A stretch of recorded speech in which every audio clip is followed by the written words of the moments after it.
Last episode in the Lincoln Green left-hand drive car. Enjoy it.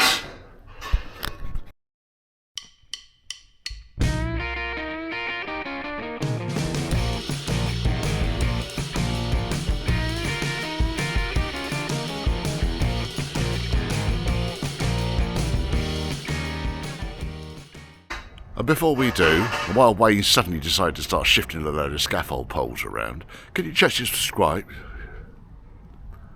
Can you check your subscribe, please? Even if you think you are, check. If you want to support the channel, there's a PayPal me link scrolling at the bottom of the screen. And if you want to contact me, then it's churchhouseclassics. That's all one word, @gmail.com. Please be patient, there's only one of me. I get a few people that are determined to get an answer back within an hour of sending the email. Invariably, it just gets my back up. Sorry, chaps. But anyway, enjoy the video. Right, heater's back in. Nothing particularly difficult about it. It's, again, straightforward reversal of the removal process.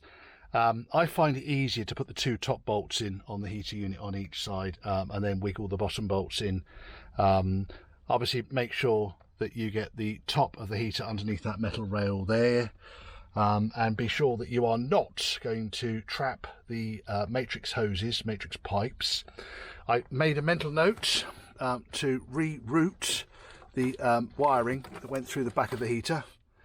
So these chappies here, they went through the back. And these wires, by the way, these are for silly things like seat heater and also the cruise control buttons, which don't exist on this car, but the loom can just stay there and be happy with it, I guess.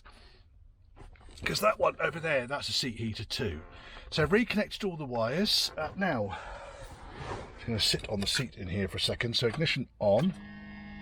Okay, and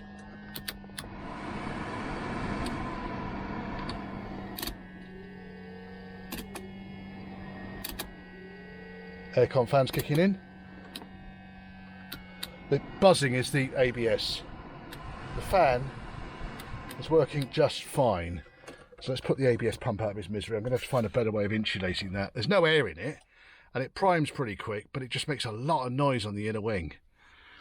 Right, next thing I need to do is to work out, I took a photograph of which way the two vacuum pipes go. There's one vacuum pipe that comes from an accumulator in the engine bay, which is your big old ball of doom, which you would have looked at a million times and thought, what on earth does that do? Bear in mind, this is left-hand drive, this car, folks. That chappy there. So that takes a vacuum off the plenum, and the plenum's not connected at the moment because I've taken the plenum's all loose because I need that off in order to get access to the new heater pipes I'm going to put in. The old heater pipes, by the way, were very tired. One was just about serviceable, but when you kind of fold them in half and you can see the crazing coming through on the surface, I thought, for the sake of a tenner's worth of hoses, we'll replace those. Right, so the vacuum into the accumulator then goes back through the bulkhead and goes to this little solenoid switch chappy on the side of the heater unit here. And when that works, it then actuates a vacuum and pulls the fresh air vent open and closed. Okay, that is pretty much all there is to it. What I will do is, once I've got the heater hoses on, before I put all the dash and everything back in, I will just double check that's working, because that will be a pain to get to once all the console and everything's gone back in. So we know the heater motor's working, we know all the flaps are working, good flaps, we know it's got no dust on it, we know it's not going to leak anymore. These are all good things. Right, vacuum pipes.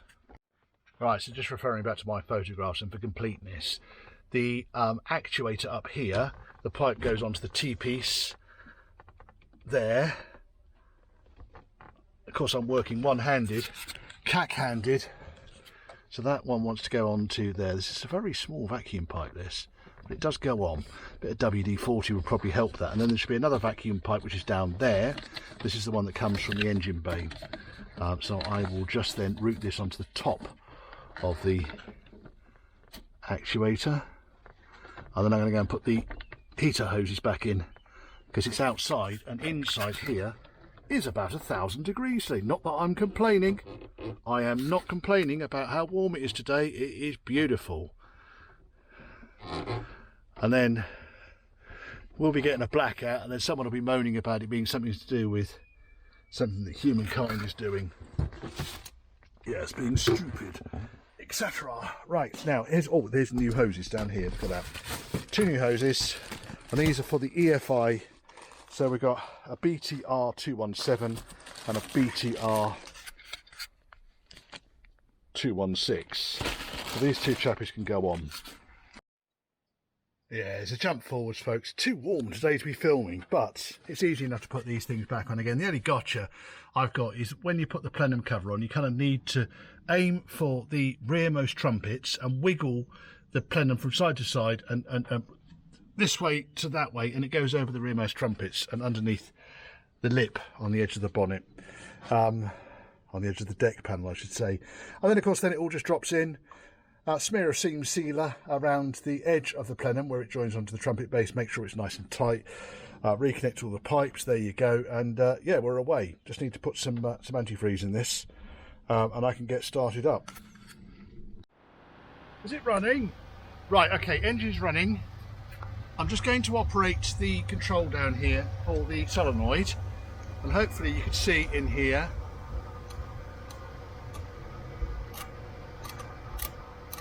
Do anything. I didn't do anything. Oh right, okay, needs to have a blower on first and foremost. Okay, that's moving quite happily. Interesting, it needs to have the blower on position 1.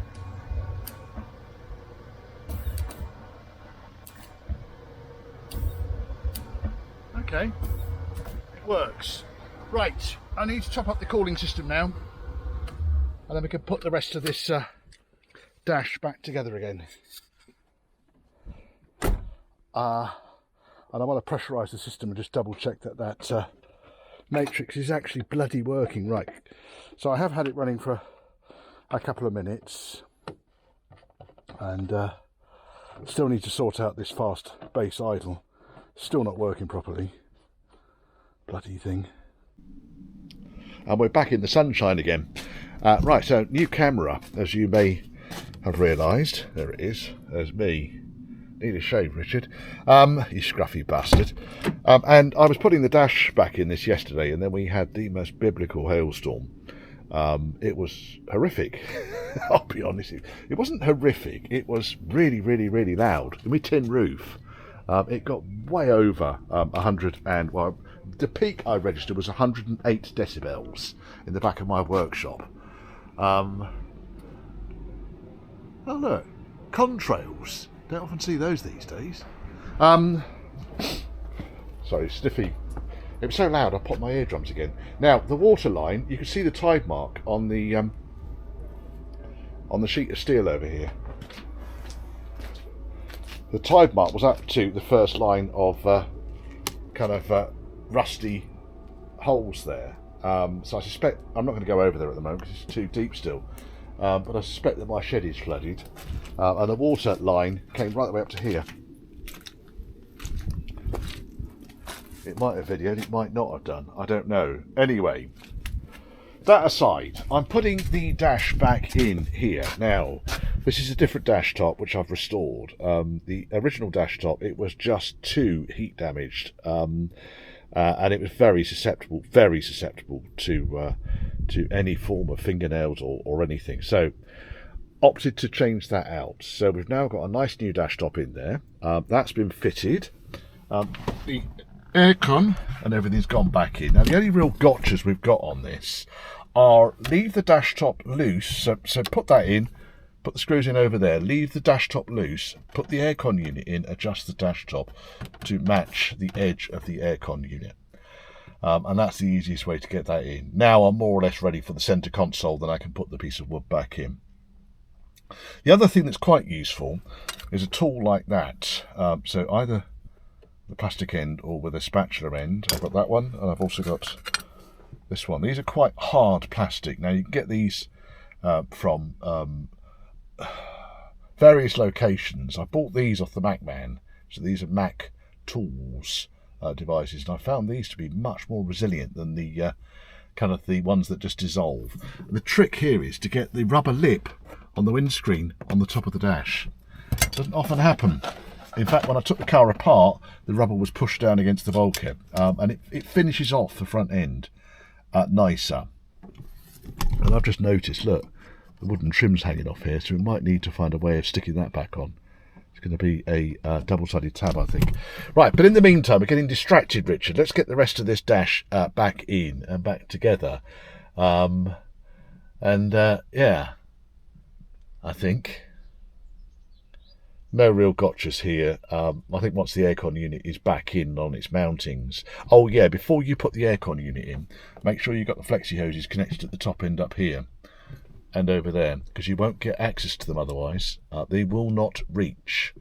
And this then, because we are obviously left-hand drive, steering wheel on the wrong side of the car, this one is easier to access. But the one over there, or the one over here if it was right-hand drive, if you get my drift, you can't access that hose once the aircon unit's in. So don't make the mistake that I initially made, which was to put it all back in and then think, ah, shit. Luckily I hadn't done it with the two nuts, so it took me about half a second to get it all back out again. And then use something like a zip tie just to hold the flexi hoses on. And that should be okay. I ordered a new set of carpets for this, because the carpets were just absolutely rank. And the other thing I've been doing, because there's been, just drop the plastic spatula, where'd that just go to? I don't know, I'll find out in a second. The other thing I've been doing is I've been recovering these goalpost covers. So this is trim that I got from Paul Atkinson's Bespoke, ABE.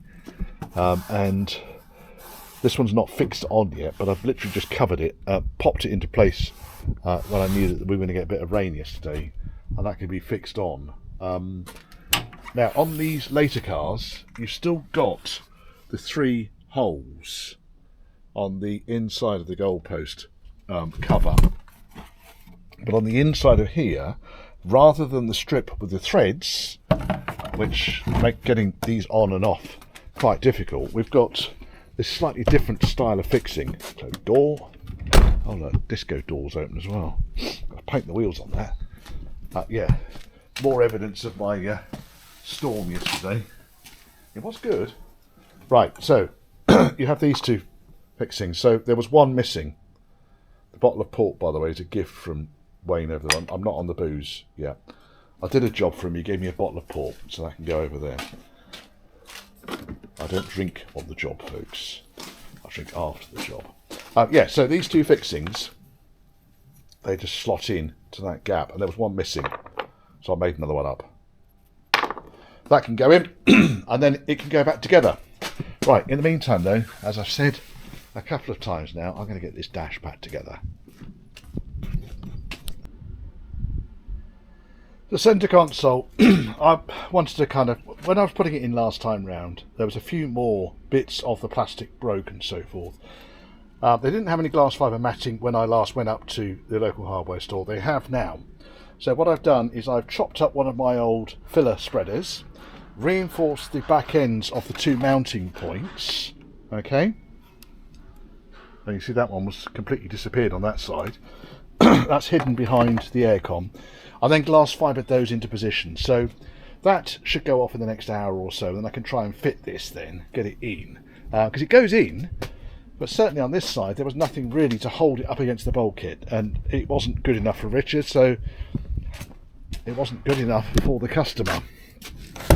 And then I can get the rest of this sorted out. Been unravelling all of the loom, making sure all the bits go in the right place, routing the loom back up onto the side of the transmission tunnel like it would have been originally. It wasn't, for one reason or another. Found a couple of rogue wires, fixed those, and thought, you know what, it's going to take half an hour and do that, because once that's dried, that should be more robust. Well, the car's back in the workshop briefly because, well, we're June, aren't we? So what else are you expecting? And I want to get these carpets fitted. So these carpets came from Nationwide Trim. They're up near Bromsgrove. Very similar, if not identical colour to the originals. And yeah, I think they look really nice. There's a bit of light in there for you. I think they look lovely. So next is going to be refitting the centre console. That's going to be a laugh, isn't it? So put all that back in, and then I genuinely think we are more or less done.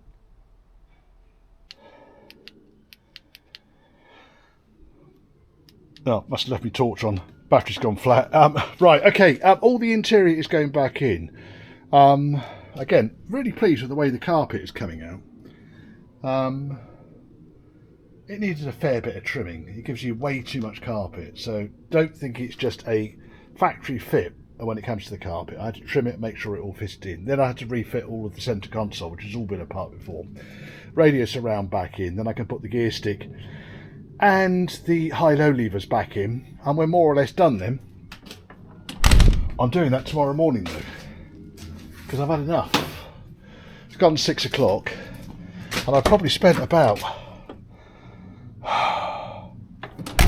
putting the carpet in and putting the interior back together again and taking the seats out twice, because sorry, I took the seats out once. I had to take both seats out in order to get everything really flush fitted around the transmission tunnel, and then getting the cubby box and everything back in. It's all fragile plastics. None of it is particularly friendly when it comes to putting in. Oh look, that's falling off as well. Oh, for fuck's sake. I'll have to get some double-sided tape behind that. Mirror pads, I think. So yeah, it just these jobs take hours. And it goes back again to, I think I probably said it in one of the previous episodes, it's not about assembling a car as if it's on the production line. It's about restoring what you've got and working with what you've got. Because the plastics are never quite where they want to be. But it's going back together, which is good news. I am pleased.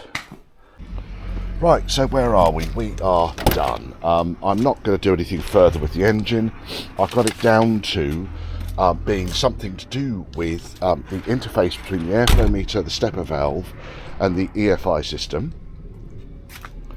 And if I start the engine with the airflow meter disconnected and then reconnect it instantly, everything behaves perfectly. I think it is what it is. The engine's coming out, that's where it's going to next. But for now, I've really enjoyed working on this one, but it's gone. It's going today. A bit more space in my yard, and I've got another exciting project coming in.